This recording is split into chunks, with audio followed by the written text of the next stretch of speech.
Welcome, everyone, and thank you once again for those that are returning to our series of webinars the PSAC Prairies is putting on. For those new people, a few tips on how to make your webinar experience the most enjoyable.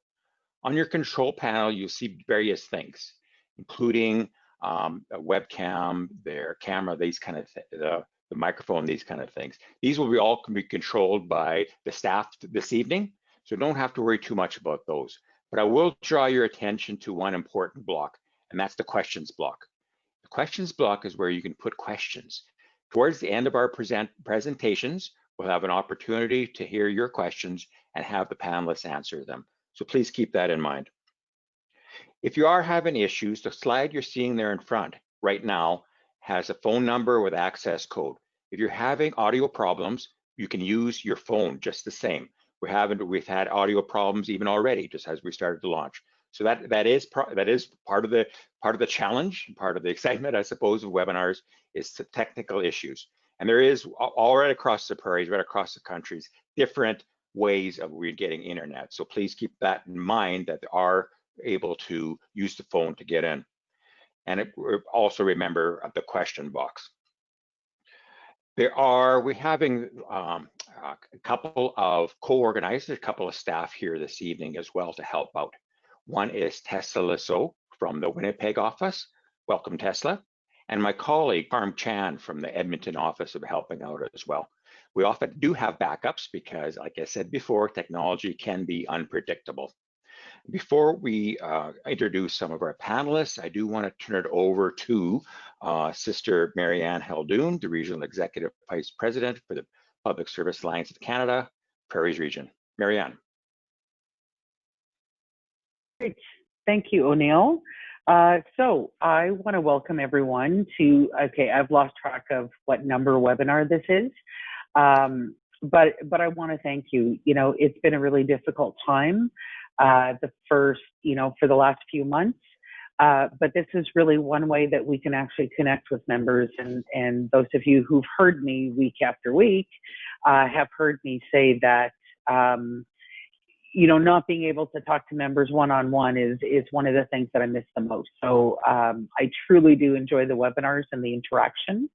As is our practice, we have been doing a treaty land acknowledgement, and we've been, because I'm in Winnipeg, I don't want to read the same one every week. So this week is being hosted by our Edmonton staff.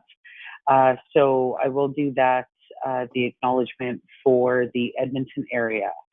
So I would like to begin by acknowledging that we are on traditional lands referred to as Treaty 6 territory, and we are beneficiaries of this Peace and Friendship Treaty.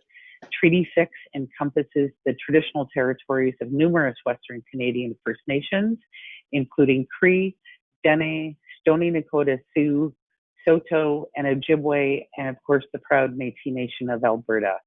PSAC is committed to ensuring that the spirit of Treaty 6 is honored and respected. And also on behalf of PSAC, we also commit to fighting against all forms of racism and standing with those who fight for equality. We will be an active partner in this important work. And I think that leads very well into tonight's discussion. I'm so excited to have our guest speakers on. And I will turn it back over to O'Neill, and you'll be hearing from me later. Thanks. Thank you very much, Marianne. So this evening, our first panelist, we're very excited and welcome, and thank you to Mr. Peter Garden. Peter is a father, social entrepreneur, and community organizer of European descent who lives in Saskatoon, Saskatchewan, Treaty 6 territory and homeland of the Métis. He has run Turning the Tide, a progressive bookstore focusing on social and environmental issues since 2003. He has been involved in a variety of issues over the past 25 years, including workers' rights, Indigenous rights, anti-racism, anti-austerity, LGBTQ2S rights, feminist struggles, environmental justice, and working with homeless and street-involved populations. He is a founding board member of The Stand, Community Organizing Center, a space co-located with Turning the Tide that seeks to provide meeting space and supports for grassroots social organizations to grow and thrive in Saskatoon. He recently completed a Bachelor of Social Work degree at the University of Regina with plans to work in the field of addictions and harm reduction. Welcome, Peter, and thank you for joining us this evening.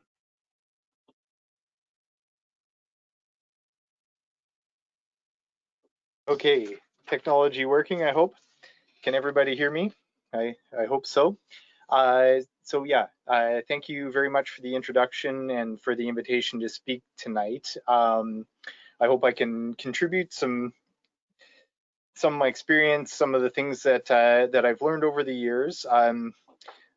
Like O'Neill was saying, I've been organizing in the community here, mostly in Saskatoon, since about the mid-1990s. I actually started out organizing independent music shows, concerts, music festivals, that kind of thing, and that's really kind of where I learned a lot of the organizing skills that I've used in my activism. Working on a small budget, communicating with people, bringing people out to different gatherings, that kind of thing. I really got politicized both through sort of the music and listening to punk rock back in my teens and 20s. But I moved to Victoria when I was, I guess, in 1998, and I was fortunate enough to be out there when there was a lot of student activism going on. When there was really the building up of the anti-globalization movement. And in November of 1999, the protests happened in Seattle, and I went down with a bunch of my classmates in a van, and we ended up being on the streets of Seattle and shutting down the meetings of the World Trade Organization.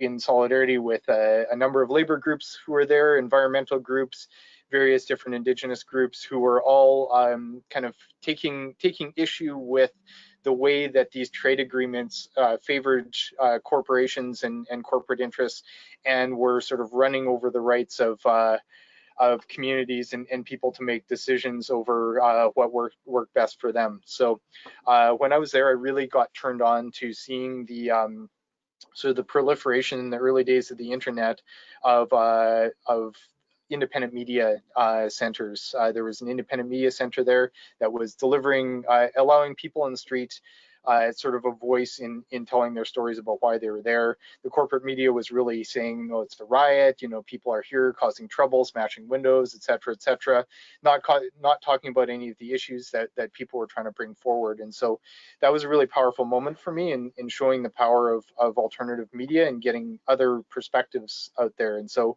when I moved back to Saskatoon, I really I got involved with a community radio station. A local community organizer named Don Kosick really sort of took me under his wing. And that was right around the time where I started distributing MOOCs on different social issues that I thought were, you know, I thought it was important for people to have access to those things, to be able to educate themselves on the issues that were going on in the world. So worked a lot on educational events over the years at the university and the community, hosting different documentary screenings, panel discussions, lectures, teach-ins, those kinds of things. And I guess from really early on, I realized that it was important that in order to build success at the grassroots, that we really needed to build things like communication networks and email lists and things like that. And so myself and a handful of other people, every event we went to, we would bring, you know, an email sign up list with us, and we would get people's names and we would add them to a database, and over time those lists built up into hundreds and, you know, close to 1,000 people in Saskatoon, and people would be feeding their, you know, their events into those networks, and we would be sharing those events. And so a lot of people found out about the work that other folks were doing in the community through those email lists. And, you know, that was obviously in the days before social media, but we would, like, I had a news list, and so I'd be posting interesting articles to that list, but also a local events list. And every sort of initiative that would come up, we would build sort of the communications infrastructure for that particular moment or that particular issue, and so that people could communicate with each other.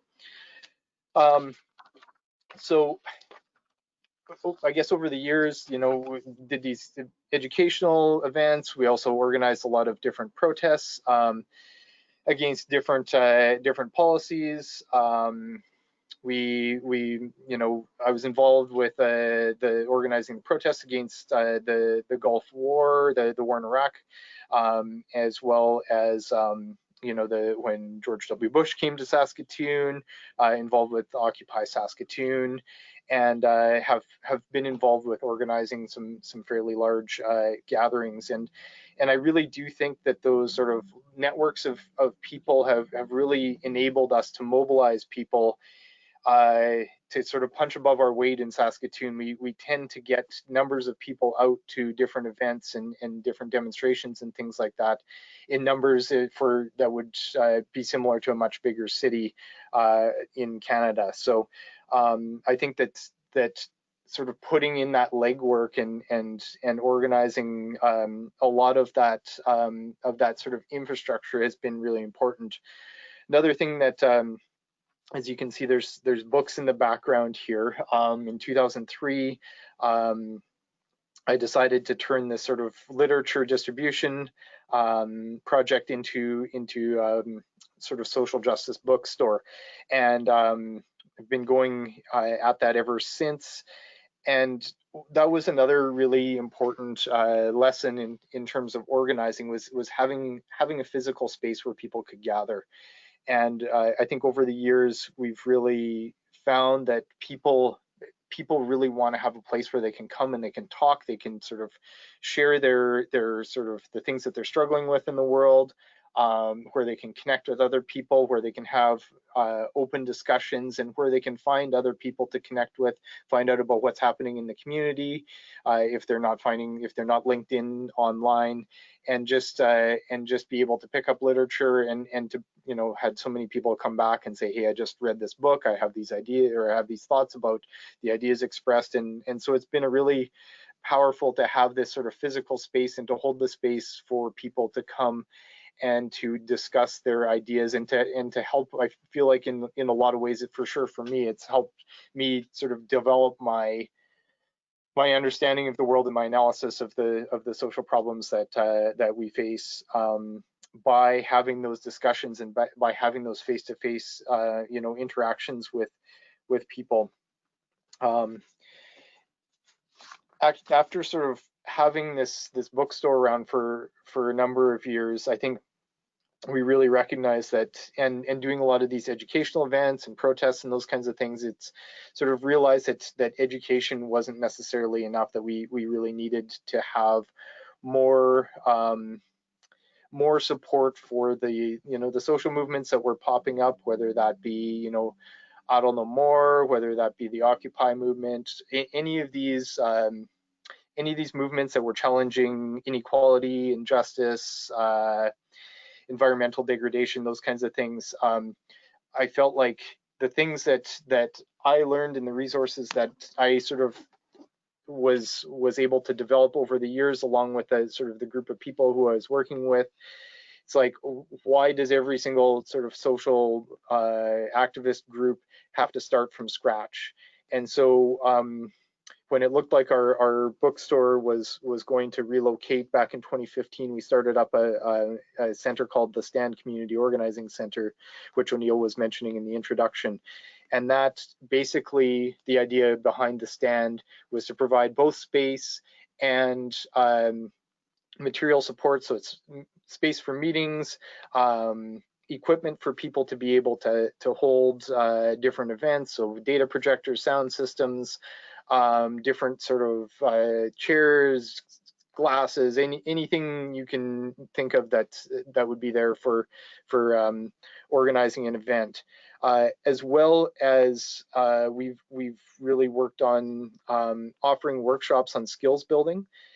And so, everything from how to facilitate a meeting to, how to build a Facebook page, and how to sort of advertise an event using social media. And those are the things that we're really sort of focusing on with the stand, as well as being this sort of focal point of bringing different groups together. And so we have begun to sort of bring groups together. We did this to an extent around the budget cuts, the provincial budget cuts back in 2017, when a lot of the social programs were slashed in Saskatchewan, and we were sort of the one of the entities that helped to bring together the Stop the Cuts coalition and of various different community groups, and basically sort of bringing together resources and people to be able to sort of amplify our voices and to be able to bring those voices and the criticisms of the policies that the government was putting out there to sort of more of a focal point. And so that was a really good lesson for us. We were able to really push a lot of those issues into the mainstream. We were able to provide website space for Stop the Cuts, and so those are just sort of some of the ways that we've really tried to develop the stand to support existing social movements and bring together people around different moments, and we're thinking about doing the same thing around the civic election this fall, as well as the provincial election, to try and get people together to decide on some policy directions that we'd like to see both the civic and the provincial government take. So, I mean, can anybody tell me, I haven't actually been timing myself, how long I've been talking for here?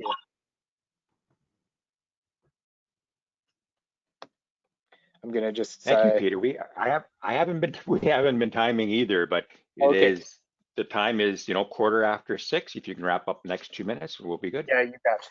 So I did want to talk about, and maybe we can get into this after, I think there's been a really great labor community coalition built around a strike at the local co-op, and that's been able to make some really significant changes at the Saskatoon Co-op. Can talk about that maybe in the discussion, but I really think that right now there's a moment where a lot of the existing sort of inequalities and the existing sort of weaknesses in social policy have come to the fore, whether that be sort of privatization of seniors care, whether that be sort of homelessness. COVID-19, I think, has brought a lot of this stuff to the surface, and I think that right now is a really great time for people to be engaging and to get involved with whether it be grassroots activism or political activism. I think that a lot of the focus has been on mobilizing over the past number of years, and that bringing a focus back to organizing and really spending a lot of time empowering rank and file members of unions and community members is, I think that's one of the lessons that I've really learned.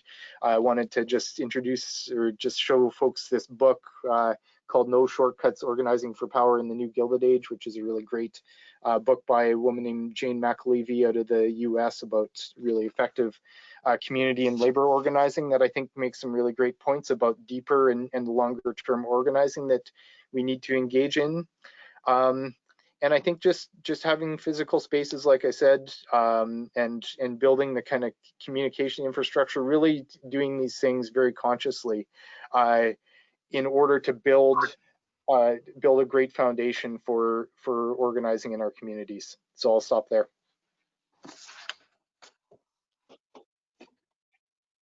Thank you very much, Peter. That was very interesting.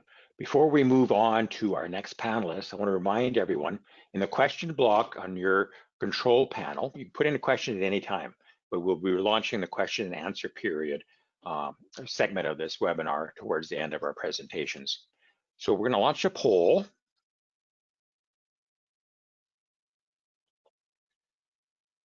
Did you vote in the last provincial election?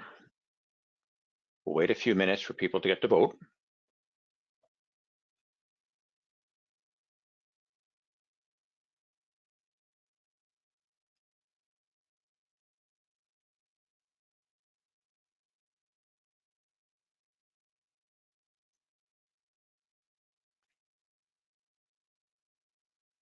If you joined us late, perhaps you might be having audio difficulties. If you are, please look on your screen there. You should have a toll-free number, and you can join us by using your phone. All right, nearly everyone has cast their vote in our poll. We'll close the poll.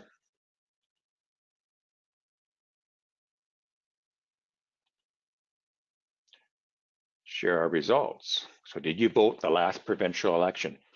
97% said yes, 3% said no, and no one can't remember. So that's I think is very interesting results, because we often see a very low voter turnout for elections. So I think amongst PSAC members, we have a very high turnout. So thank you for that. We'll now move on to our next presenter. It is Heather Sweet. Heather is member of the Legislative Assembly of Alberta, representing the constituency of Edmonton Manning. On May 5th, 2015, she was first elected and was re-elected on April 16th, 2019. She's the House Leader and the House Leader for the Official Opposition, Critic for Mental Health and Addictions, and the Critic for Democracy and Ethics. Prior to serving with the Legislative Assembly, Ms. Sweet worked for over a decade as a registered social worker. From 2005 to 2015, she worked in child protection services, focusing on high-risk youth. And before this, she worked for a year with the Métis Child and Family Services Society. She was a member of the Alberta Union of Provincial Employees Committee on Political Action and served as chapter chair for Edmonton and area human services worker. Welcome, Heather, and thank you very much for joining us this evening.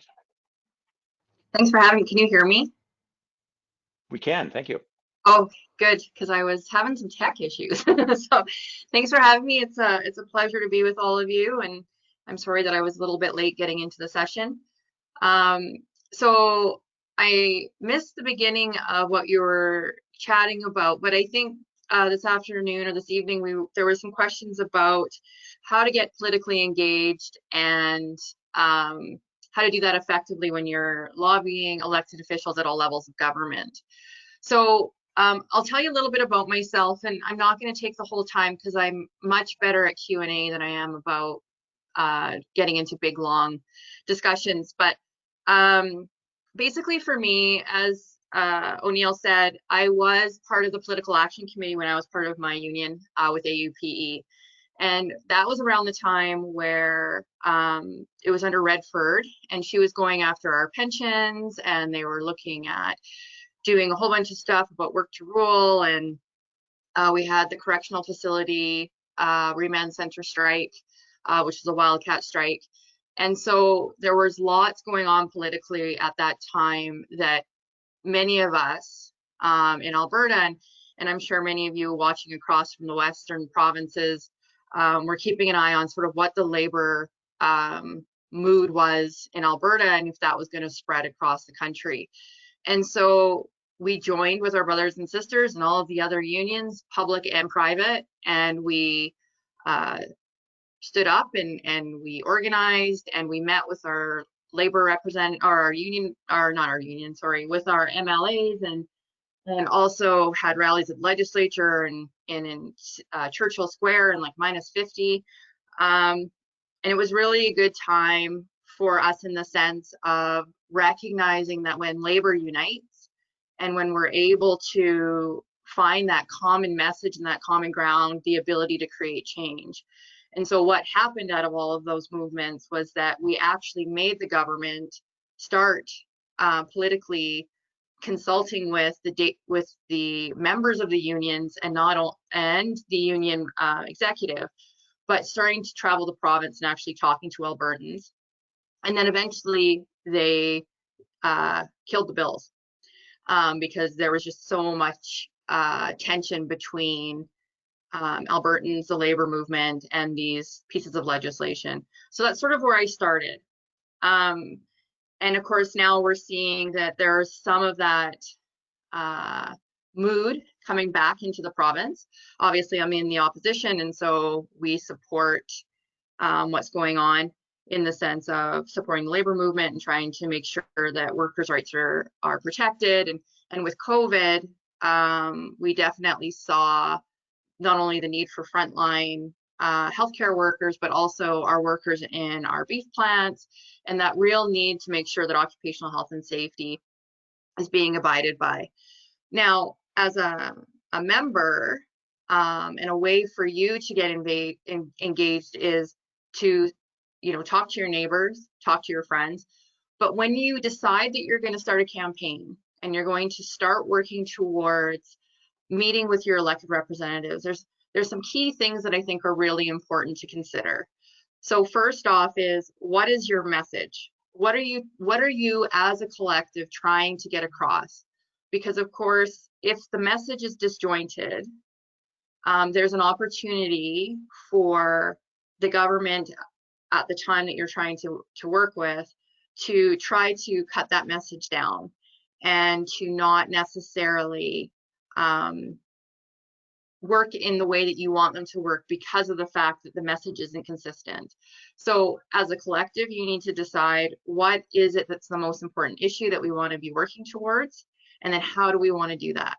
Of course, you can be doing writing campaigns. You could be doing your job action. You could do mobilizing outside of the public spaces and having rallies. Obviously, with COVID, it's created a little bit of an issue around some of that stuff. But I think when you're meeting with your MLAs, you also need to think about what you want and what you're asking for. One of the most frustrating things that I think for an elected official to do is to meet with a group and have a meeting, and when they leave, you're not quite sure what they wanted. So you always need to make sure that you know what your ask is. So it's fair to come in and say, these are the concerns that we have. These are the things that we don't like about the piece of legislation that you're doing or the policy that you've created. But what do you want change, and how do you want that to happen is the most important message that you can provide any elected official. Because they're not going to be able to just go back and say, well, I heard from my constituents and they're saying they don't like this and they don't like this. What an elected official needs to be able to do is lobby their colleagues to say, I've met with a group here, or a couple individuals or whatever it is, and they are all consistently saying the same thing. This section of the bill has to be changed. This bill has to be killed, like it's done. They don't want it.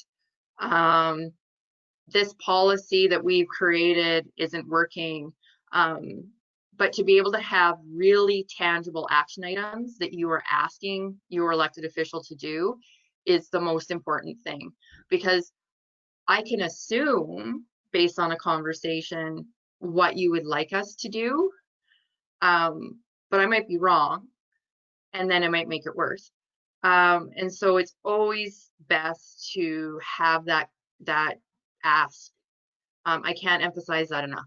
So basically, I think that the best way is walk in with your clear message, with your ask, and what is it you expect us to do. So I know that was super short and sweet. I also feel bad because I was late. And I know we have another presenter, and I really would prefer to maybe just answer questions, if that's okay, O'Neill. Or do you want me to elaborate on anything?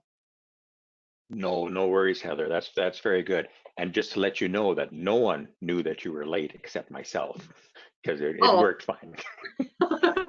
Appreciate the apology. But just to say, no, thank you. Reminder to our attendees, that you can, put in questions in your question box. I did neglect to say, though, if you want your question directed to a certain individual, if you want it to go to MLA Suite or Mr. Gardner or to our next presenter, say that as well, even though all panelists would get an opportunity to answer those questions. So we will go right now. Before we go to our next panelist, I would like to launch another poll. So we're going to launch a poll. The question is, what political party does your member of parliament belong to? Your choice is being Progressive Conservative, Liberal, NDP, or other.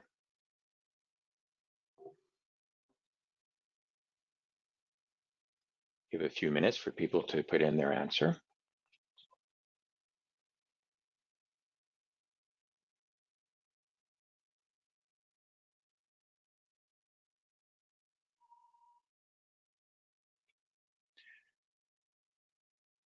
We do have attendees from all the prairie provinces and from other regions in Canada as well. So that's, keep that in mind when you see the results of this poll.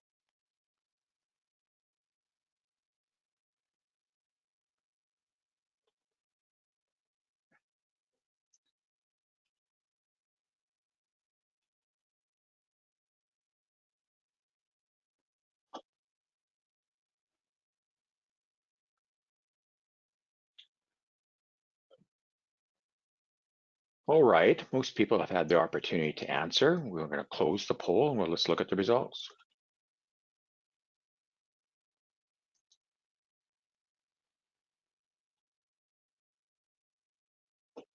So from our results, from our participants, 62% Progressive Conservative, 15% Liberal, 24% NDP, and no one with other. Thank you very much. We will now go to our next presenter, which is Sister Marianne Haldum, who has already introduced herself in the beginning of our webinar, who is our Regional Executive Vice President for the Prairie region. Sister. There we go. Perfect. Thank you so much. And is there a way to make that bigger? So first of all, I want to thank Heather and Peter for joining us. So, a lot of you on the call may know me as, this fancy title of REVP, but the reality is I started off as an activist in Saskatoon. And, I was very excited when Peter agreed to participate tonight, because I have to say that the way he was able to organize movements in Saskatoon impacted me. So he truly was my mentor. He mentioned one of my other mentors, Don Kosick. It was amazing to me as I was getting started as a union activist in my workplace. And little by little you hear about something in the community, so you go and you participate, and then suddenly you end up on Peter's email list. And what always amazed me was that when there was an issue in the community, whether it was municipally, whether it was provincially, federally, a general social justice issue, he can mobilize like 100 people on the street corner within like 2 hours. So very envious of that. But that really has kind of taken me down the path that I'm on, and it really builds you when you're able to get some wins. And I have to tell you, this just came out maybe about 2 hours ago. So here in Manitoba, because even though I was from Saskatoon, I'm a Manitoban right now, we had launched with all of the unions, we had launched a constitutional challenge against the Conservative government provincially, who had mandated wage freezes and basically limited what unions could negotiate for wages at the bargaining table. So all of the unions got together, and together we filed a constitutional challenge. And everybody kept saying to us, I don't know if this is going to work. It's not, we're not going to get anywhere. And we said, well, we have to try. We can't not do anything because our people are taking zeros at the table, not because the employer's saying that, but because the government is saying that. And it was so far reaching. So it impacted our post-secondary members at the University of Winnipeg and Brandon University, who negotiate with the university, but somehow the government figured they had a right to stick their paws in there. And late this afternoon, I believe the decision came out about 3:30, and we won the constitutional challenge. And I have not read the full 200 and some page decision. We've been busy with this. But it was very clear that the court said that the government had stepped over the line and did not have a right to do that. And so we will be looking for restitution. So, you know, every once in a while you have those huge wins and that really spurs you on. So, you know, I hear from members a lot, you know, well, that doesn't matter to me. I'm a federal employee. I don't care about provincial politics. I don't care about municipal politics. But the reality is, number one, we're not a federal public service union anymore. We represent members at the provincial level. We have private sector members under provincial jurisdiction, but we live in these communities. And decisions that are being made can be influenced by the constituents. And I think something that Peter had said is really important, and I have to say it was a bit of an aha moment for me several months ago in discussions talking about the author that he mentioned, Jane McAlevey. If I said that right, I may not have. The difference between organizing and mobilizing. So we can try and mobilize to get 1,000 people on the street, and then be disappointed when we only get 100, or we can organize in a way that we have 1,000 people ready to go, 1,000 people who understand the issue, that we have the logistics set up, that you know, we are basically organized to be able to take action as things develop, because sometimes it's always about the timing. And so, you know, you may think, well, this doesn't affect me and that doesn't affect me. But if you look at the slide that's on the screen, and we will post them, we'll be sharing them on social media, and this webinar will be recorded. So the federal government, so how does it impact your life? And this is not a complete list by any stretch of the imagination. So regulating banks, managing our tax system, infrastructure, funding for public transit, funding for post-secondary, you know, trains that transport us, Crown and Indigenous relations, including treaty promises and healthcare.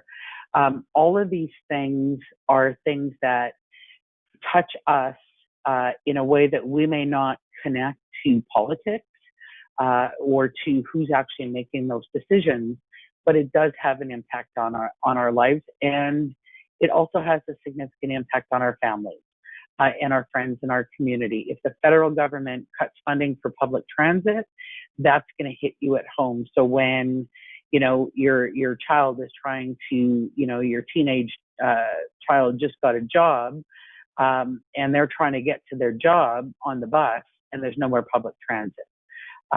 So all of these things can affect us. Can you go to the next one, O'Neill? So provincial government, and I hear this often when we try to organize or mobilize our members for provincial elections. Well, I'm a federal employee, so we don't care about that. But the reality is provincial and municipal have a greater impact on you personally, that it's not something that we can ignore. So right now we're seeing the limitations on our healthcare system. That the healthcare that you receive, that your family receives, is directly related to the funding that the provincial government gives for healthcare and where they direct it to go. So it is the provincial government that decides if they want to fund long-term care, if they want to fund home care, if they want to go to a universal pharmacare system. That is the provincial government. You know, again, they're doing the transit programs. They are the ones that are funding our schools, our post-secondary. So, you know, are you struggling to pay the tuition for your kids, or you know people, or yourself? And then, you know, they up and increase tuition fees. Whereas provincial governments, some have actually taken the proactive step and frozen tuition. So that's a direct impact that will hit you in the pocketbook. You know, we drive on the roads, we drink the water, you know, we need to have hydro and available to everyone, and of course, environmental regulations as well. Next slide. Now, this is the one that I think for a long time I did not pay attention to. As with a lot of people, we see voter turnout for municipal elections really low, but yet the direct impact on, you know, do you have a recycling program in your community? Do you, you know, is your garbage collection and snow removal and safe water, affordable, accessible public water? You know, do you take your kids to the park to play in the park and have that green space around you and have a community that respects the environment, but also ensures that it builds a community instead of, you know, if you can afford it, you can participate. So, you know, I think this is one thing that if we asked, we should have done that for a poll question. How many people can name their city councilor? And I'll be honest, for many years, I couldn't until I happened to be on the campaign team for my city councilor, who is now the mayor of Saskatoon. And that really opens your eyes. So the other thing is, you know, when we talk about all these things, people, you know, we may not recognize that the union has a place in this, but we do. Because we can go to the bargaining table and negotiate, you know, a wage increase. But if the municipal government is, you know, tripling the price of water, if your property taxes are going through the roof, if they cut funding to education, most people couldn't name their school trustee either. You know, I don't have children. I have no problem paying school taxes to ensure that, you know, that base is there. But how many people actually know when they go to the polls, even if they vote for their mayor and their city councilor, do you know the background of your school trustees? And if you look at the millions upon millions upon millions of dollars that they are responsible for, and, you know, in some cases it's happening almost unchecked. So I guess my message in all of this is we have a place in all of this. Labor is not an organization that, you know, starts and stops at the doorway to your workplace. And I hear it often, why are we involved in this? Why are we involved in that? We should keep our nose out of this, you know, stick to bargaining. But all of these things influence what we're going for at the bargaining table. If we're seeing increases everywhere, that's less money in your pocket, which means we're asking for more money at the table so that you can afford a quality of life.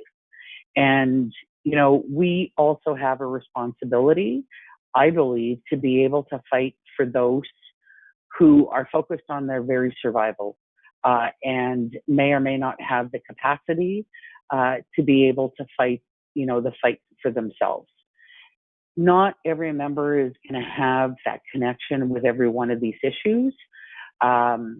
You know, maybe you're interested in childcare, maybe you're interested in climate change, maybe, you know, it really tugs on your heart to talk about senior care, elder care, health care.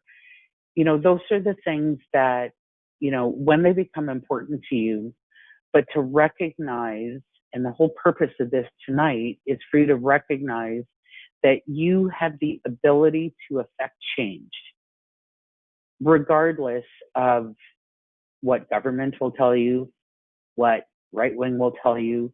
And people will say, well, one person is not going to make a difference. Sending a letter to my city councilor is not going to make a difference.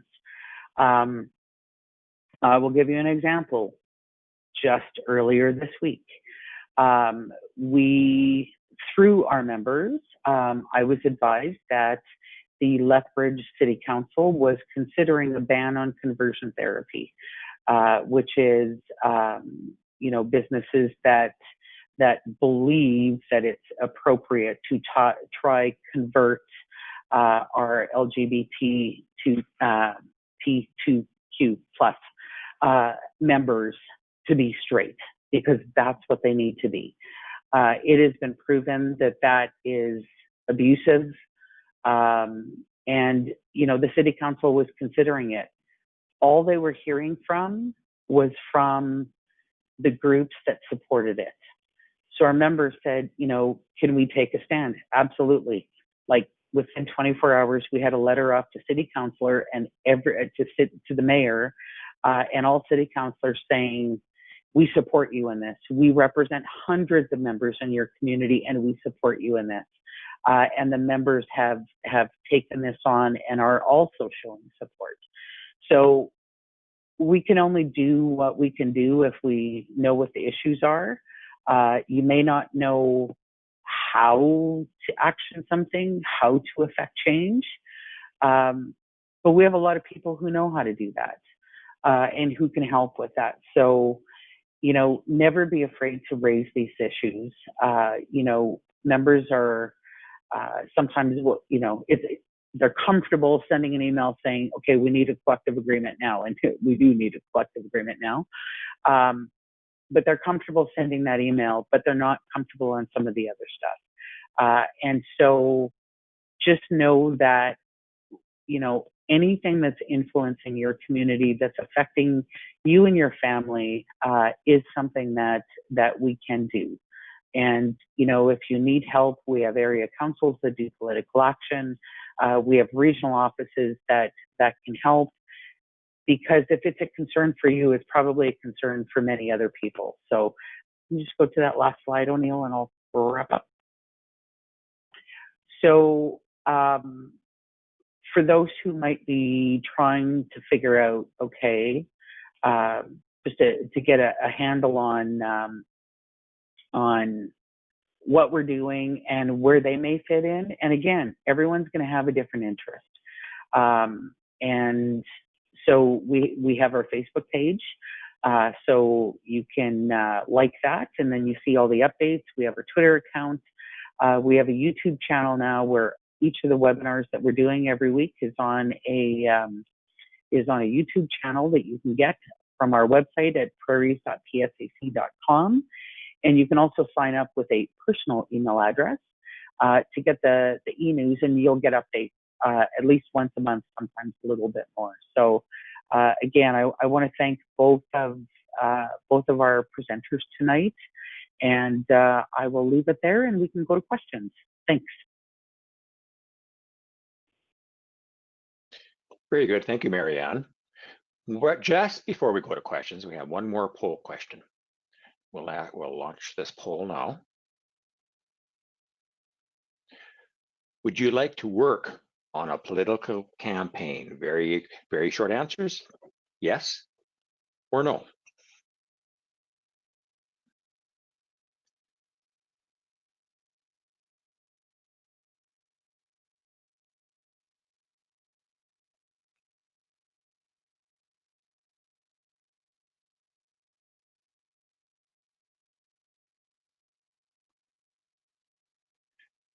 While we're waiting for the poll, you know, remember to use your question box on your control panel to ask your questions, and perhaps you want to direct it to a particular panelist.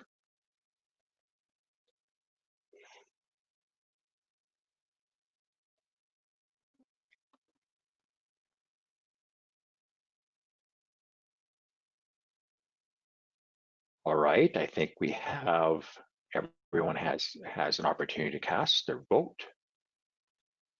Would you like to work on a political campaign? 49% of attendees tonight said yes, and 51% said no. So that is by itself interesting. I think a lot of people haven't had the opportunity to be asked to work on a political campaign. You know, hope you do get a chance to be asked, but if not, there's often a lot of campaigns that you can be involved in. I would encourage you to do so. Thank you. I will now open up the mic and the video for Carm and Tesla to review some of the questions that we've had. Thank you for the people who have submitted questions. Feel free and please ask your questions in the question box. Thank you. Okay, O'Neill, I have a question from Karen Ma. Karen, I'm going to open your mic. If you want to ask the question, just let me know. If not, I can read the question. So would you like to ask the question?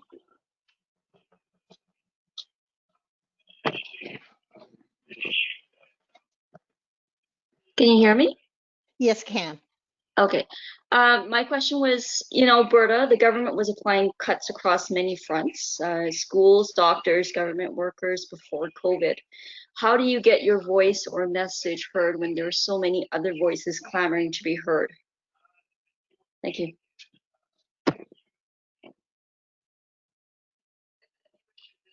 Any of our panelists, please jump in.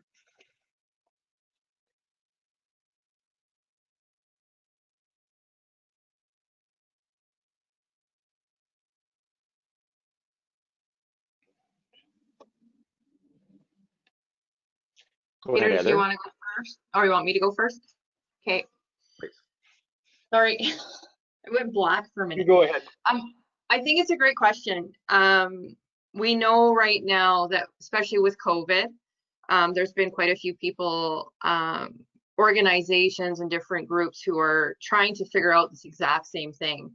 I think what we know from this current government is that they wanted to overwhelm Albertans to the point where they became so disenfranchised, they just didn't do anything because it was just an attack on teachers and an attack on healthcare workers and an attack on, well, basically everybody.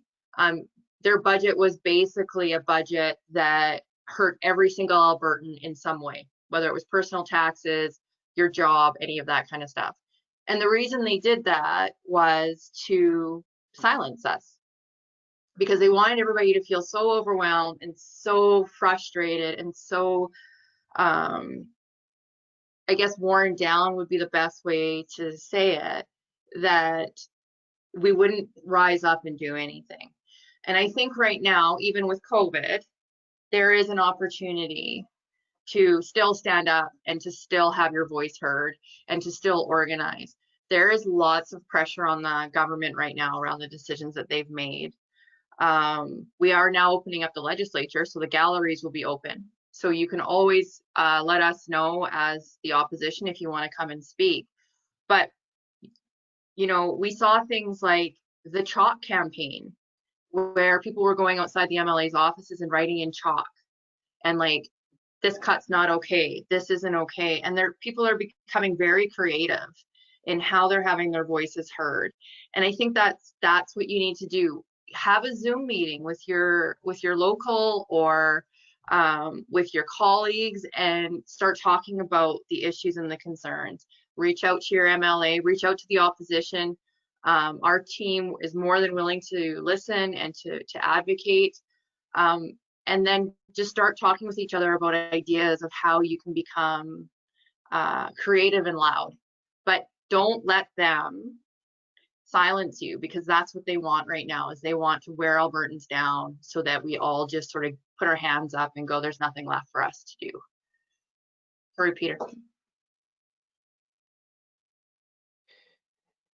Yeah, I think there's what Heather said makes a lot of sense. I think there's, whether it's through your union or looking for sort of like-minded people who are advocating for a similar issue in your community, or connecting your union with those groups, your committee, I think it's important to organized to get your voice heard. And I think, the more creative the better, the more things that are maybe going to be catch people's attention in the media if you can't necessarily get numbers out for a demonstration, to think about things that are creative, and that you know, and there's lots of ideas out there. There's a book called Beautiful Trouble that outlines a whole number of different strategies and different tactics that really use creativity. But yeah, I mean, there are, as other folks said, there's going to be a ton of other people who share your concerns out there. Thank you, Peter. Marianne? Yeah, sorry, I was just having mute issues again. You know, I think Heather's absolutely right. It is a strategy, it's a tactic. That here's the other thing when it comes to government. Here's what I've learned over the years, is that politicians, and I think Heather's going to agree with me, politicians are people, right? So they don't know everything. There's no way they possibly could. There's no way that as an MLA or as an MP, every single issue that a constituent walks in the door with, that they're going to be able to have a knowledgeable debate on, right? I mean, it's just not possible. So what's happening is we have politicians that are making decisions based on information they have. And so if we remain quiet, they're not hearing our voice. They're not hearing the opposition. They're only hearing one side of it. And, you know, but here's the other thing. Sometimes, oops, okay, Kath almost jumped in. Sometimes we have to recognize that some people are not in a position to speak for themselves. They are fighting for their personal survival. We cannot speak for them, but we need to work with them and allow them that space and to be able to know. It really is a toss-up. But I will say that some politicians, and I've met with many, many, many over the years, raise themselves up to intimidate others. I remember being in, Peter's going to remember, Jim, thank you, in an MP's office where he sat on a regular chair, like a kitchen chair, kind of desk chair, but all of his guests had to sit on a couch that had no springs. So guess what? He got to do this, and he would talk down to you. That was his strategy. And so that's intimidating for someone. And if someone had that experience, they're never going to go back. That's what they want. Because if they're only hearing one side, but you know what? They're politicians, they're elected, they have to represent everyone. And that whether it's your city councilor, your MLA, or your MP, they don't have a responsibility to agree with you, but they have a responsibility to listen to you. My little rant. Very good. Thank you, Marianne. Carm, can we go on to the next question, please? Okay, we have a question from Elizabeth Joseph. I'm going to open your mic, Elizabeth, and see if you would like to speak to ask the question. Hello, can you hear me? Yes, we can. Okay, I will explain my question. With the passing of George Floyd, policing has been brought to the forefront in terms of how they treat minorities. So there's been debate over how to improve relationships. So they've been, like, for example, they've come up with reforming, defunding, and I forgot the third option. I think something like he just fired all of them and then rehired them again. However, in Seattle, I don't know if you've been watching the news, they did something so extreme as to block off a small area and said no police in this area. So I was wondering, because Trudeau has now brought it up as well, his idea is to have cameras on the police. Many pundits, including Blacks, have said that it's expensive and don't always work. Like, for example, with George Floyd, the police officer that had his knee on George Floyd had a camera, and that still didn't do anything. And on top of that, he had 17 incidents or reports on his file already. So I was wondering if people want to have somehow be able to express their opinion or try to somehow have a say into what happens with the police in Canada and the RCMP. Do you think there's something we can do at a local level, or just hope for the best? Thank you, Elizabeth. Elizabeth, that's a very good question. I think we'll go to our community activists first from Saskatoon. Peter, do you have any comments?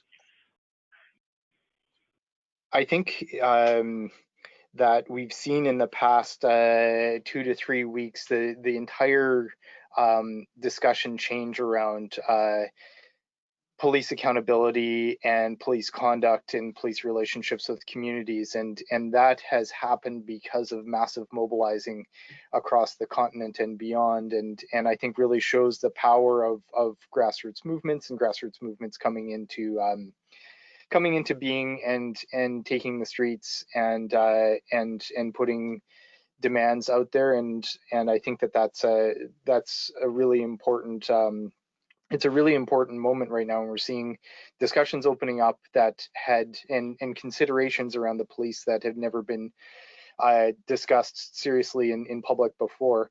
But I also think that there's a long way to go, and there's going to be a lot of resistance to that. And you know, I think civilian oversight of the police is something that's lacking in a lot of areas. We're just building that in Saskatoon right now. With an arm's length police sort of oversight board, and I think that's going to need to happen, and there's going to be a push for that to happen nationwide. And so I think for the RCMP, obviously, because it's a federal force, but yeah, I think it's a matter of people organizing and demanding that there is accountability, that there is oversight, that there's somebody to hold these folks, and whether that's through accountability or technology or other means to hold them accountable. So yeah, those are my thoughts on that. Thank you very much, Peter. Heather, any thoughts? Well, I think I wanted to actually just go back to Marianne's point when she was talking about the city of Lethbridge and what members did to advocate on behalf of the LGBTQ plus community in writing letters to city council and creating that momentum. I recognize the RCMP is a little bit different because of, like, it's different than being in a municipality in the sense of, like, I could lobby the Edmonton Police Services, for example, a little bit easier than maybe the RCMP, but there's still dispatches within those communities. And so again, I think it is following what Marianne said in regards to how they dealt with the city council around that particular issue. This is another opportunity where if you get your membership together and you're having conversations, and this is something that your members feel makes sense for your community to talk about, then you take that and you move it forward to your local RCMP dispatch about whether or not there needs to be a community board, or whether they're, like, whatever the idea is from the membership that you feel addresses the concerns that you have.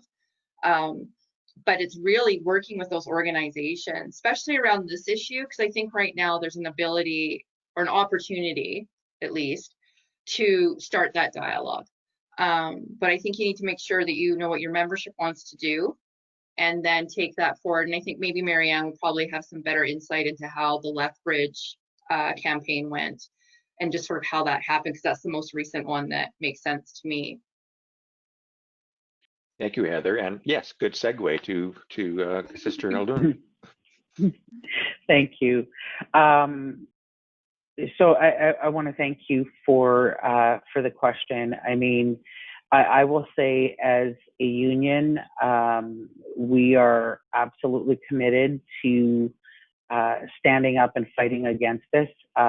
And, you know, I recognize that may not be popular. We have a very diverse membership. but it's not something that I'm personally willing to compromise on. We will stand with anyone who is facing systemic racism, who's facing direct racism.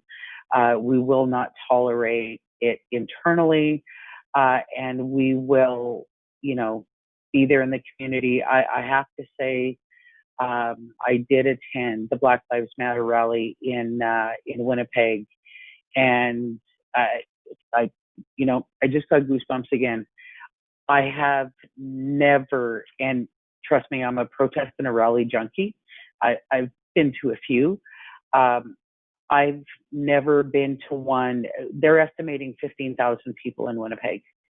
It was every age you can imagine, and it was a consistent message. And so we will continue to support that. I will say that the issue of policing, recognizing that PSAC, we do represent police services in other parts of not RCMP officers, but we do represent some police services, particularly in Aboriginal Indigenous services in some other regions. But that doesn't mean that we can ignore it. And so we know that there's a lot of organizations locally, and this is where, and I'm going to say this, with the Lethbridge example, as a leader in the union, I do not know every issue that's happening in your community. So I can't say to you, okay, you need to go work on this, or you need to go on that, or, you live in these communities. And if you make that connection to step out of your door and find some movement that strikes your heart and builds that group, like I did when, Peter was getting his group done in the 90s. I really do. I'm in awe of this guy. But it really gives you an opportunity to see things from someone else's eyes. It takes you out of your bubble. It may take you out of your community. In Saskatoon, it takes you over to the west side instead of being on the east side. And you realize that these are people too. You can sit down and have a cup of coffee. They have every right to everything that we've got. And so where we're at right now, and I can tell you that this is a huge discussion within PSAC, to find a way where, we need to do some education. We need to look internally, and we are doing that to ensure that we don't have, elements of systemic racism in our midst. We need to be an example in the community. So it's a matter of every community has groups that are working on issues. I'm not sure where you're located, but I do know that we are working on building up some of those lists where, we can let people know if you want more information and you're in Edmonton, here's a group doing some of this work. Go ask them how you can support them. Don't go tell them what they should do. Go ask them how you can support them in what they are fighting for right now. Once again, rant over. Okay. Thank you very much, sister. Now, earlier you thought that you yourself, Marianne, had a question perhaps for either one of our panelists. Well, I kind of did, because it sounds like I have not met Heather before, so it's nice to meet you virtually. What was the whether it was a campaign, or what was the one issue that when you finally get that little bit of a victory and you kind of go, oh, wait a minute, we actually did this, that really spurs you to kind of keep on moving? Do you remember what that was? That's for both of you. So from when I was a labor activist, or now? As a community member, what hooked you, I guess, is what,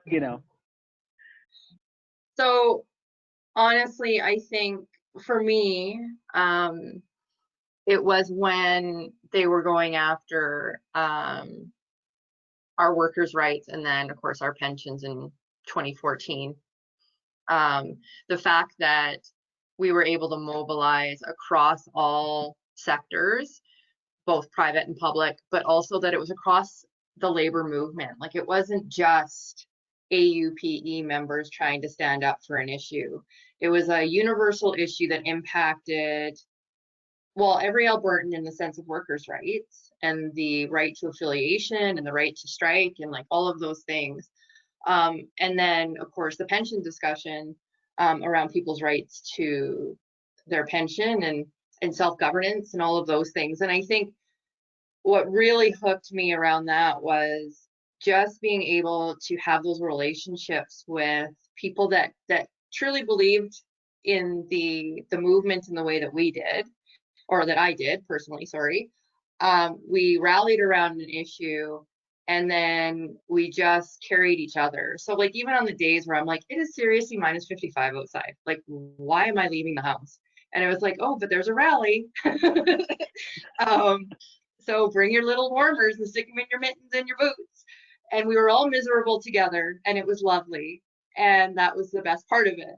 And I think, you know, it's when you're able to connect on an issue, and the relationships and community that I've developed because of that, it's actually part of the reason why I think I was even able to get elected, was because people recognize that you believe in the same value system that you believe in, and that you're not alone in the issue. And so it's not a lonely person trying to, you know, fight the fight. You have a community that gets built around you. You end up with friendships that last for years and years and years. I mean, there's a reason why we call each other brothers and sisters. And it's such a great sense of community. And I still love going to labor events, because it's just a different community than any other community that I have. And you don't really recognize it until you join the movement. Like, I was always a member of my union, obviously, but I didn't get involved until it became a personal thing for me that I need to get involved with. And now I find any excuse to go to a labor event, because I just want to be around the energy of being on the convention floor, or, you know, whatever it is, and just feel that love that everybody has. I totally sound like a hippie right now, but that is just how I feel. And I'm okay with it. O'Neill, it's Okay. Carm. I have a member that has a couple of comments in the question box, and I think it's important that she just says that. Do you want me to open her mic? I think we haven't had an opportunity for Peter to comment on Okay. Marianne's comment yet, but yeah, then we can do that. Thank you. I'll keep it quick, and I've already spoken about it. It was the protests in Seattle around the World Trade Organization that was really a moment for me that really galvanized things. I just wanted to quickly respond to say how important it is for labor to be involved with community, and how heartening that is to see those labor community linkages being made, and to see, you know, labor flags flying in a parade or protest or anything like that. And I think that it does labor a real service to be seen standing in solidarity with different community struggles. And I think it really builds positive relationships and positive sort of attitudes towards the labor movement, which have kind of in some ways deteriorated over the years. But I think it really makes those links about what labor stands for, and what they're willing to do to sort of support those issues in the community. And I just wanted to say that before we wrapped up today. Very good. Thank you, Peter. Go ahead, Carm, for those members' comments. Okay, Chantel, I'm just going to unmute your mic, and if you wanted to make, you had a few good comments there in the question box. Would you like to say it on mic? Can you hear me? Yes, I can. Sorry, I'm sitting here and I get emotional. Sorry. For those people that know me, when we talk about race and all that stuff, I guess with all the stuff that's going on, I'm an Indigenous woman, Métis woman.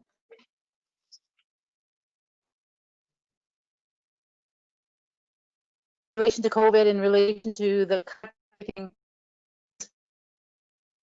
going back to my social work school, of how I think Heather, you spoke of that, right? What people do to distract you.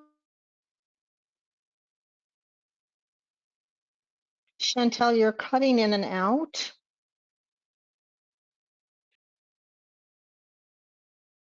Carm, why don't you just go ahead and read Chantel's comment, because yeah, she's cut out completely now, I believe. Okay, I'm just going to go ahead.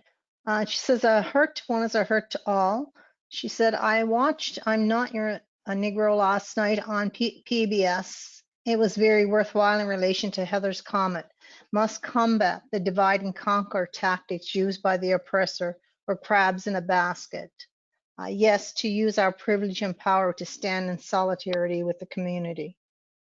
So thank you, Chantel, for those comments. Thank you, Chantel.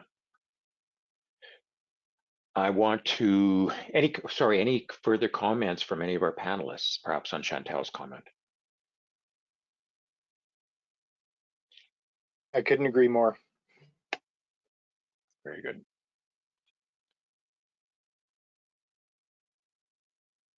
All right then. If I can, O'Neill, I just, sorry, I'm just going to say one thing, and this is to Chantel, who's back on the line, just to show how things work. Chantel was on last week's webinar and had a bit of information and said, you know, she provided some information on our land acknowledgement on how we could be more inclusive. And so I'm not sure if you were on at the beginning, if you heard that, but I just want to say thank you for raising that, because we can't change things if we don't know. So that's the thing with the union. It's not about us telling you what to do. We also have a responsibility to listen, and I appreciate you taking the time to give us that feedback, and hope you caught that at the beginning. So thanks. Thank you, Marianne. Before I get Marianne to close off our webinar this evening, I want to remind all attendees of a couple of webinars that we're having next week. So you have two next week you might want to join instead of just one. So on June 17th, we're having a virtual celebration party webinar. Starts at 7 o'clock, Alberta, Saskatchewan time, 8 o'clock in Manitoba. Please join that if you will. It's not going to be education. It's not going to be any heavy topics. It's going to be some fun and some music, opportunity to celebrate who we are. And the June 18th is another webinar, Simple Steps to Being a Better Ally. A webinar to help you enhance your role as workplace ally working to end oppression. So please join both of those. That one will be starting at 6 o'clock, Alberta, Saskatchewan, and 7 o'clock in Manitoba. I want to thank all our panelists, MLA Heather Sweet, Mr. Peter Garden, of course, Sister Marianne Haldum, and I'll ask Marianne to close our evening's webinar. Thank you all.